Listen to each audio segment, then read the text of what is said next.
This is 12.5, Solving Compound Inequalities. Your objective today is that you will be able to solve compound inequalities. To start off with, we're going to write some inequalities that satisfy the given graphs. These are labeled, I believe in your notes, as 1, 2, 3, and 4. It just didn't quite format correctly on my screen. So this first one is 1, this is going to be 2, this is going to be 3, and this is going to be 4. So the first one that we have, it kind of labels it as a half-open interval. What that means is it's kind of just between an open and a closed. So we're just going to kind of evaluate that. Whenever looking at these, kind of the way to think about them is that we have kind of two different equations happening at once. So what we're going to do is we are going to combine those two equations. The way that I do it is I say there are two dots, there are going to be two x's. So I'm going to have an x and an x. The next thing I look at is okay, one of them is open and the other one is closed, so one of these is going to have that equal sign on it. From there I say, okay, I'm going to start with this one on the left. I like to work my way from left to right. So this left one starts at -5. And I say, okay, the numbers from the -5 are they going to the left or are they going to the right? They're going to the right. And I look at my number line. I say, okay, I got -5. That one's not included, but it's where we start. -4. Is -4 greater than or less than? -4 is greater than -5. And that satisfies kind of this quote-unquote part or half of that equation. So now I'm going to go to this other one, the one that has that filled in dot. That filled in dot told me, okay, I'm going to have a little symbol here saying that it's equal to, that way it's filled in. Again, I look at it and I say, okay, this one is starting at 4. From 4, I'm going to the left. I'm going to 3. Is 3 less than 4 or is it greater than 4? Well, 3 is less than 4. So this is kind of the basics of that statement. There's two ways of describing this. So we can say x is greater than -5, and then we could put this word and in there. X is less than or equal to 4.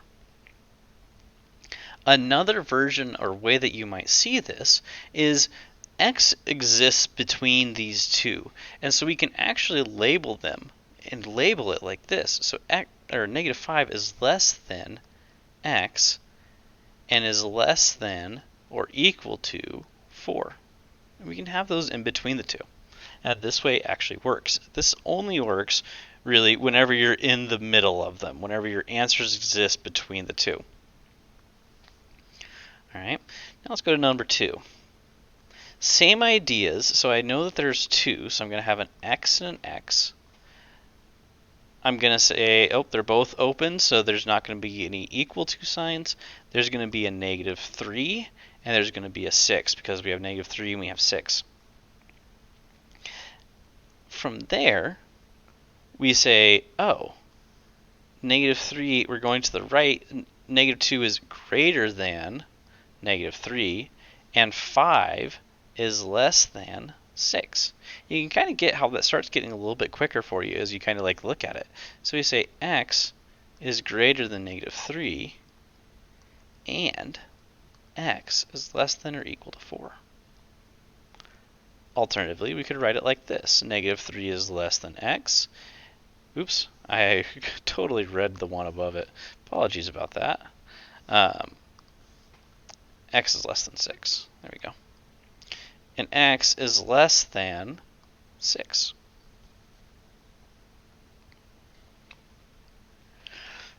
These next ones look a little different. But I'm going to still approach them the same way. I say I have an x and I have an x. The next kind of things I'm looking at is, okay, one is open, one is closed, so that tells me one of them is going to have an equal sign on it. I'm going to look at the number. All right, the one without the equal sign starts at -5. The one with it starts at 4. And the question now is, what's the sign? So the one that's at 5, the next number that it has is -6. So what's the number that's, so x, or -6 is less than -5, and x is the other one. I look at the 5 and I say, oh, 5 is greater than 4. The phrasing on this one is just slightly different. We say x is less than -5, and instead of the word and, we put the word or x is greater than or equal to 4. And these ones we don't really combine like we do up here. You could, but it just kind of gets messy and it's kind of confusing. All right, let's look at number 4. I have an x and an x.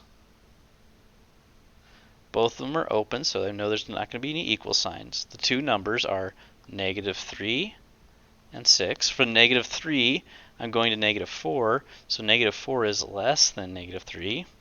On the 6, I'm going up to 7, so x is greater than 7. So I say x is less than -3, or x is greater than 6. And that completes the warm-up.